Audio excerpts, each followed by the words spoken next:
Hi guys, welcome back to my channel. ఈరోజు మనం వీడియోలో ఒక యూస్ఫుల్ కుకింగ్ వీడియో అయితే మీ ముందు తీసుకొచ్చేసాను.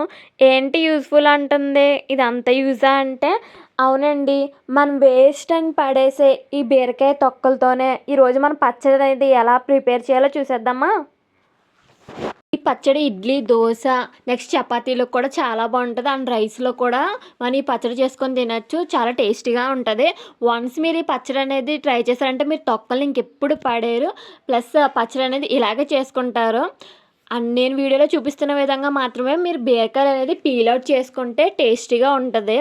ఎందుకంటే మనం బీరకాయలు పీల్అవుట్ చేసేటప్పుడు దానికి గరుకుగా ఉంటుంది. అది నేను వీడియోలో చూపిస్తున్నాను కదా, అవన్నీ ఫస్ట్ సెపరేట్ చేసుకోవాలి. నేను ఏదైతే హ్యాండ్స్తో పట్టుకున్నానండి అది ఫస్ట్ మీరు పీల్అవుట్ చేసుకొని అది పడేయాలి.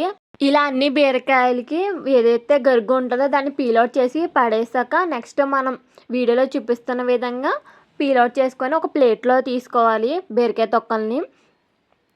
మీరు వీడియోలో గమనించినట్లయితే ఆ తొక్కలు చూసారా స్మూత్గా ఉన్నాయి. నేను ఏదైతే గరుకు అనేది సెపరేట్గా చేసి అది పడేసాను కాబట్టి ఆ తొక్కలు చూసినట్లయితే అది స్మూత్గా ఉన్నాయి. ఇలా చేస్తేనే పచ్చడి అనేది టేస్టీగా ఉంటుంది. ఇలాంటి టిప్స్ మీరు మిస్ అవ్వకుండా ఉండాలంటే మన ఛానల్ సబ్స్క్రైబ్ చేసుకోండి. ఇలా తొక్కలు అనేవి ఒక గిన్నెలో వేసుకొని నెక్స్ట్ వాటర్ అనేది వేసుకొని 3-4 టైమ్స్ అయినా మినిమం వాష్ చేయాలండి. వీడియోలో చూపిస్తున్న విధంగా తొక్కల్ని నీట్గా క్లీన్ చేసుకొని ఒక ప్లేట్లో అనేది సెపరేట్ చేసుకోవాలండి. దీనికి కావాల్సిన పదార్థాలు వచ్చేసి టమాటాస్, పచ్చిమిర్చి, కొత్తిమీర, కొంచెం చింతపండు అనేది మీరు ఎలా వేయాలో నేను చూపిస్తాను. అండ్ మీకు కావాలితే పోపు సామాన్లు కూడా వేసుకోవచ్చు. అవి ఎక్కడ వేయాలో చెప్తాను. మనం వీడియోలో చూపిస్తున్న విధంగా పచ్చిమిర్చి అనేది మీరు చిన్న చిన్న ముక్కలు కట్ చేయని అవసరం లేదు. మధ్యలో ఒక ఘాటు పెట్టుకుంటే సరిపోద్ది. ఎందుకంటే ఆయిల్లో వేసి కుక్ చేస్తాం కాబట్టి నెక్స్ట్ మిక్సీలో వేస్తాం కాబట్టి మీరు అంత చిన్నగా ఏం కట్ చేయని అవసరం లేదు. నెక్స్ట్ స్టవ్ వెలిగించి ఒక కడాయి పెట్టుకొని దాంట్లో మనం ఏదైతే పీల్అవుట్ చేసుకుని పెట్టుకుని ఉన్న తొక్కలు అనేవి వేసేయాలి. ఆయిల్ అనేది వేయకూడదండి, ఓన్లీ తొక్కలను మాత్రమే వేసుకోవాలి.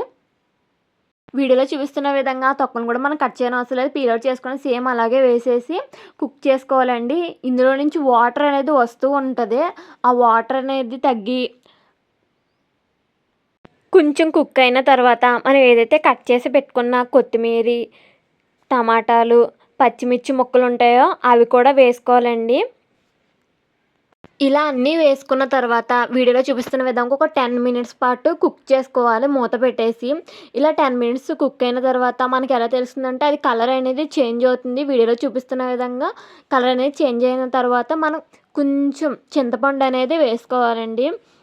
ఇలా చింతపండు వేసుకొని కొంచెం ఆయిల్ అనేది వేసుకోవాలండి. ఎందుకంటే వాటర్ అనేది ఇంకిపోయినాయి కాబట్టి మన ఆయిల్ అనేది వేసుకొని నెక్స్ట్ 2 మినిట్స్ కుక్ చేసుకొని అది చల్లారిన తర్వాత మిక్సీ జార్ తీసుకొని దాంట్లో టేస్ట్కి సరిపడినంత సాల్ట్ అనేది వేసుకొని మిక్సీ పట్టించుకోవాలండి మెత్తగా.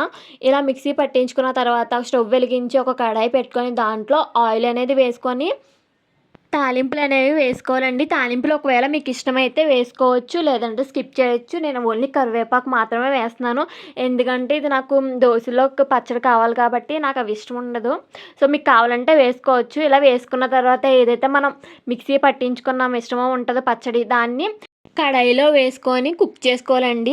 మీరు ఈ కడాయిలో వేసిన తర్వాత దాంట్లో నుంచి బబ్లీగా ఒక సౌండ్స్లా వస్తుంది. అది ఏంటంటే పచ్చడి నుంచి కొంచెం వాటర్ అనేది వస్తుంది. అది వాటర్ పోయేంత వరకు మీరు ఒక 10 మినిట్స్ పాటు కుక్ చేసుకుంటే మన యమ్మీ బీరకాయ తొక్క పచ్చడి అనేది రెడీ అయిపోతుంది. వన్స్ మీరు ట్రై చేశారంటే మీరు ఇలాగే ట్రై చేస్తారు. అండ్ ఇలాంటి యూస్ఫుల్ వీడియోస్ కోసం మన ఛానల్ లైక్ చేసి సబ్స్క్రైబ్ చేసుకోండి. ఇంకా ఏమైనా కుకింగ్ వీడియోస్ కావాలంటే కామెంట్ సెక్షన్లో కామెంట్ చేయండి గైస్.